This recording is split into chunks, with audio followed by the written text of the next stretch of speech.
Assalamu alaikum. Today the topic of my discussion is microbiology of air. तो क्या है कि एयर जो है वो हमारे पास एक मीडियम नहीं है माइक्रोब की ग्रोथ का, बल्कि ये एक कैरियर है माइक्रोब्स की ट्रांसपोर्ट के लिए। अब माइक्रोब्स जो है एयर में किसके थ्रू ट्रांसपोर्ट करते हैं? डस्ट और ड्रॉपलेट के पार्टिकल्स के तौर पे, जो कि हम एरोसोल्स जिनको कहते हैं। अब क्या है कि एयर हमारे पास माइक्रोब्स की ग्रोथ का मीडियम तो नहीं है, बल्कि हमारे पास एक कैरियर है माइक्रोब्स की ट्रांसपोर्ट के लिए। अब ये जो कैरियर है उसमें हमारे पास जो हम स्नीजिंग करते हैं और कफिंग करते हैं, तो वो भी जो हमारे ड्रॉपलेट हमारे माउथ से निकलते हैं, तो वो भी हमारे पास एरोसोल्स का काम करते हैं। तो स्नीजिंग और कफिंग के जो हमारे पास पार्टिकल्स या डस्ट ड्रॉपलेट्स आ जाते हैं, वो भी हमारे पास एरोसोल्स का काम करते हैं। अब जो हमारे पास ड्रॉपलेट्स निकलते हैं माउथ से या फिर किसी भी मीडियम से, एयर के जो ड्रॉपलेट्स होते हैं वो मतलब कहाँ तक ट्रैवल कर सकते हैं? जो स्मॉल हमारे पास पार्टिकल्स होते हैं, स्मॉल पार्टिकल्स या फिर ड्रॉपलेट्स, वो हमारे पास जो है वो लॉन्ग डिस्टेंस तक ट्रैवल कर सकते हैं, क्योंकि उनका जो है वो मैस इतना नहीं होता और उनकी कैपेसिटी जो है लॉन्ग डिस्टेंस तक ट्रैवल करने की वो बहुत ज़्यादा होती है। और कंपैरेटिवली जो हमारे पास लार्ज ड्रॉपलेट्स होते हैं वो हमारे पास स्मॉल डिस्टेंस तक ट्रैवल करते हैं।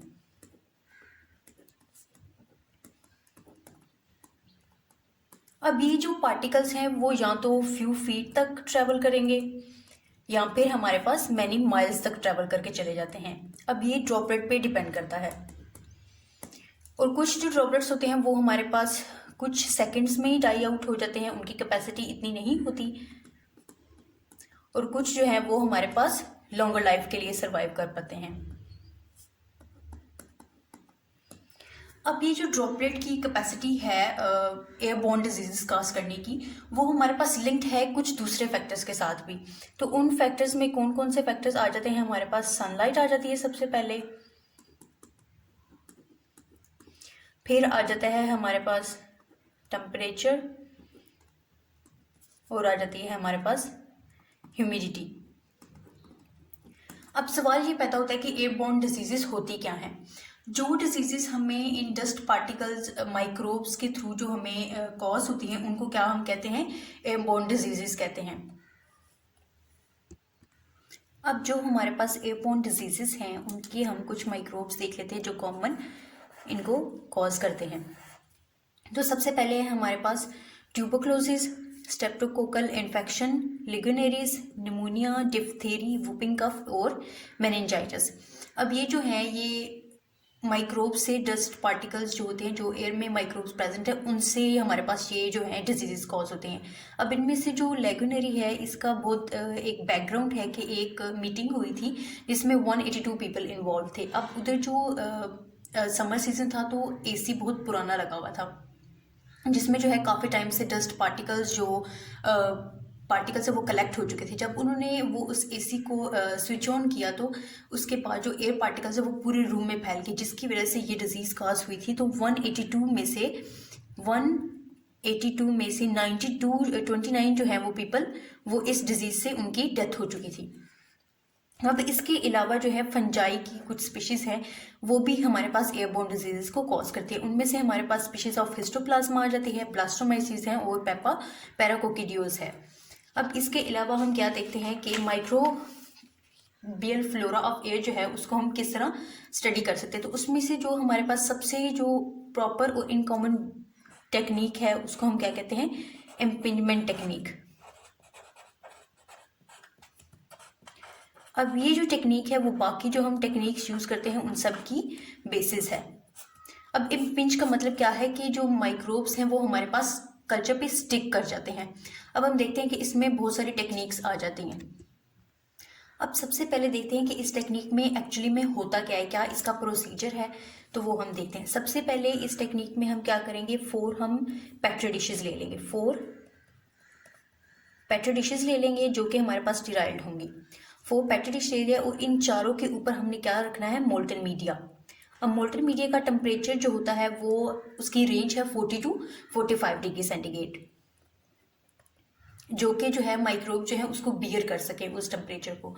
अब फिर उसके बाद इस मोल्टन मीडिया को क्या हम कर लेंगे, सोलिडिफाई कर लेंगे। सोलिडिफाई, अब इस सोलिडिफाई होने तक हम वेट करेंगे। फिर उसके बाद क्या करेंगे कि हम अपनी पेट्री डिशेस को ओपन करेंगे। तो इसमें से जो हमने 3 पेट्री डिशेस को ओपन करना है और एक पेट्री डिश को हमने कंट्रोल फैक्टर में रखना है। 3 पेट्री डिशेस को हम ओपन करेंगे। अब ओपन करने के बाद हमने क्या करना है, सबसे जो पहली पेट्री डिश है उसको 5 मिनट तक ओपन रखना है और उसके बाद उसको बंद कर देना है। क्लोज आफ्टर 5 मिनट, और इसके ऊपर हमने लेबल लगा देना है 5 मिनट एक्सपोजर का। अब इसके बाद जो हमारे पास सेकंड पेट्री डिश है उसको हमने बंद करना है आफ्टर 10 मिनट, और इस पे हमने वो लगा देना है लेबल 10 मिनट एक्सपोजर का। इसके बाद जो हमारे पास लास्ट वाली पेट्री डिश है उसको हमने क्लोज करना है आफ्टर 15 मिनट, और इसके ऊपर हमने लेबल लगाना है 15 मिनट एक्सपोजर का। अब इसके बाद जो है हम इसको इंक्यूबेट करेंगे आफ्टर फॉर 24 आवर। अब 24 आवर्स के बाद हम क्या करेंगे कि इनका काउंट करेंगे। नेक्स्ट डे हमने काउंट करना है इन तीनों पेट्री डिश को। अब इसको जब हम काउंट करेंगे तो हमने 5 मिनट को डिवाइड कर देना है 5 के साथ, तो हमारे पास पर मिनट जो है वो हमारे पास काउंट आ जाएगा। इसको हम करेंगे 10 मिनट को 10 से ही डिवाइड करेंगे और हमारे पास पर मिनट आ जाएगा। इसको हम करेंगे 15 में, जो भी हमारे पास काउंट आएगा, लाइक एग्जांपल 15 है या 110 है या 115 है, जो भी हमारे पास काउंट आएगा तो उसको हमने 15 से डिवाइड करना है और हमारे पास पर मिनट काउंट आ जाएगा। अब ये जो हमारे पास पर मिनट काउंट आ गया, इनको हमने प्लस करना है 1 पेट्री डिश के काउंट को, सेकंड पेट्री डिश के और थर्ड पेट्री डिश के, और इसको हमने डिवाइड कर देना है 3 के साथ, तो हमारे पास एवरेज काउंट आ जाएगा। अब जो एवरेज काउंट आ जाएगा उसको हमने आइडेंटिफाई करना है कि इसमें जो क्लोनेज हैं वो हमारे पास कौन सी है, बेसिलाई है, कोकाई है या हमारे पास स्पाइरेलिया है। जो भी हमारे पास कोकाई है ये ग्राम पॉजिटिव है, ये ग्राम नेगेटिव है। तो इस टेक्निक का ये हो गया है प्रोसीजर कि हमने इन सबको फॉलो करना है। अब हमारे पास इसके अलावा जो है वो कौन कौन सी टेक्निक्स यूज होती हैं इसकी आइडेंटिफिकेशन के लिए। तो सबसे पहले हमारे पास क्या आ जाती है, फनल। अब इस डिवाइस में क्या होता है कि the air sample is drawn through a stem of funnel and microorganisms are allowed to impinge on the agar surface of media contained in petri dish. अब इसका जो नॉर्मल प्रोसीजर है वो क्या है कि हमने एक पेट्री डिश ले लेनी है। पेट्री डिश के ऊपर जो है हमने इन्वर्टेड फनल रखनी है। इन्वर्टेड फनल, अब इसके थ्रू जो है वो इसके थ्रू भी एयर है और इसके साथ हमने एक पंप लगा देना है। अब पंप लगाने का मकसद क्या है कि जो हमारे पास हमने रूम में, जिस रूम में हमने फनल रखी है उस रूम में जो हमारे पास एयर है, एयर के अंदर माइक्रोब्स हैं, वो बहुत प्रेशर के साथ जो है वो पेट्री डिश में जो एगर हमारे पास है उस पर आके इम्पेंच हो जाए। अब जब हम पंप के साथ जो है वो एयर को अंदर आने देंगे, इम्पेंच हो जाएगी माइक्रोब्स हमारे पास, तो उनको जाने के लिए वो यहाँ से एयर लेफ्ट कर जाएंगे। अब वो जो एयर लेफ्ट करेगी वो हमारे पास माइक्रोब फ्री होगी। अब जो हमारे पास इसी तरह जैसे हमने ऊपर देखा था प्रोसीजर कि हमने 4 पेट्री डिशेज लिए, इसी तरह हम फनल डिवाइस में भी अपने रूम में 4 रखेंगे और एक को हम ओपन नहीं करेंगे और बाकी तीनों को हम इसी तरह 5 मिनट, 10 मिनट और 15 मिनट बाद ओपन करेंगे। ओपन करने के बाद उनका काउंट लेंगे, उसकी एवरेज लेंगे और उसके बाद आइडेंटिफाई करेंगे इसमें कौन सी क्लोनीज हैं, ग्राम पॉजिटिव है, ग्राम नेगेटिव है, कोकाई है, बेसिलाई है। तो उसी तरह ये भी फनल डिवाइस इसी प्रोसीजर को फॉलो करती है। इसके बाद आ जाती है हमारे पास बीड रबर डिवाइस। तो उसमें क्या होता है, इस डिवाइस का क्या नाम है, बीड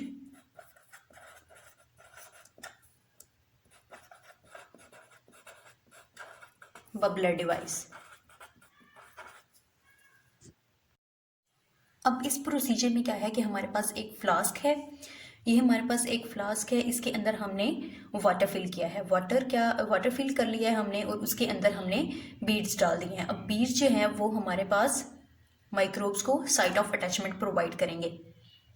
अब ये हमारे पास जो है यहाँ पे हमने पंप लगाया हुआ है। पंप के थ्रू जो है वो हमारे पास माइक्रोब्स जो हैं, एयर पार्टिकल्स हैं, वो हमारे पास इधर आके बीड्स पे इम्पिंच हो जाएंगे।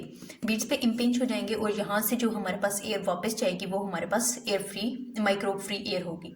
अब इसके बाद क्या है, जब इम्पिंचमेंट हो जाएगी उसके बाद हमने इसको शेक करना है, इस बीड्स को वाटर के अंदर शेक करना है और उसके बाद हमने थोड़ा सा सोल्यूशन लेना है। इसी सोल्यूशन का 1 ml लेना है। 1 ml लेके हमने एक स्टीराइल पेट्री डिश में लेना है, स्टीराइल पेट्री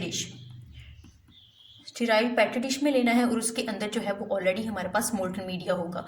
मोल्टन मीडिया पे हमने 1 ml ले लेना है इस सोल्यूशन को। 1 ml सोल्यूशन लेने के बाद उसको जो है हमने इंक्यूबेट करना है। इंक्यूबेट करने के बाद हमने ओपन करना है, फिर उसको हमने 5 मिनट बाद क्लोज कर देना है। उसी तरह जैसे हमने पीछे किया उसी तरह हमने 5 लेनी है फनल और उसके बाद जो है 4 फनल लेनी है। एक को हमने कंट्रोल मीडिया में रखना है और बाकी हमारे पास एक्सपेरिमेंटल होंगे।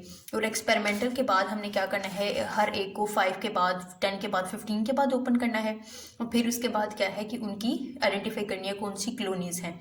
अब ये सब करने के बाद जो है हमारे पास क्या आ जाता है, हमारे पास एक माइक्रोब है जिसका क्या नाम है, बैसिलस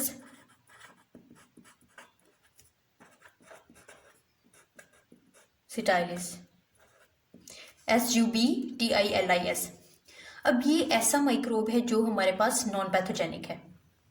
अगर हमने देखना है कि हमारा जो प्योर कल्चर है उसमें कोई माइक्रोब है या नहीं है तो हम इस माइक्रोब के थ्रू जो है वो आइडेंटिफाई कर सकते हैं। अब ये क्या है कि ये इंडिकेट करता है एंट्री ऑफ माइक्रोब्स को प्योर कल्चर में। अब इससे क्या है कि मतलब अब क्या इसकी फीचर्स हैं जिसके थ्रू हमें पता चलता है कि माइक्रोब प्रेजेंट है प्योर कल्चर में। अगर ये प्रेजेंट है प्योर कल्चर में माइक्रोब तो इसका मतलब है कि दूसरे माइक्रोब भी एंटर हुए हैं। अब ये तो है नॉन पैथोजेनिक लेकिन दूसरे जो हैं वो पैथोजेनिक है। तो इसकी क्या क्या कैरेक्टर्स हैं, ये हमारे पास स्पोर फॉर्मिंग है, और इसका स्पोर जो है वो सेंट्रल होता है। उसके बाद हमारे पास ग्राम पॉजिटिव है। इसके अलावा एंड पे हमारे पास फर्मेंटेशन को भी परफॉर्म करता है। अब जिसमें मीडिया में ये जो करेक्टरिस्टिक्स हैं पाई जाएंगी उसका मतलब ये है कि उधर जो ये माइक्रोब प्रेजेंट है बैसिलस सबटिलिस, तो इसका मतलब है कि अगर ये माइक्रोब प्रेजेंट है तो दूसरे माइक्रोब्स भी प्रेजेंट है हमारे पास। ये हो गया हमारा आज का लेक्चर माइक्रोबायोलॉजी ऑफ एयर।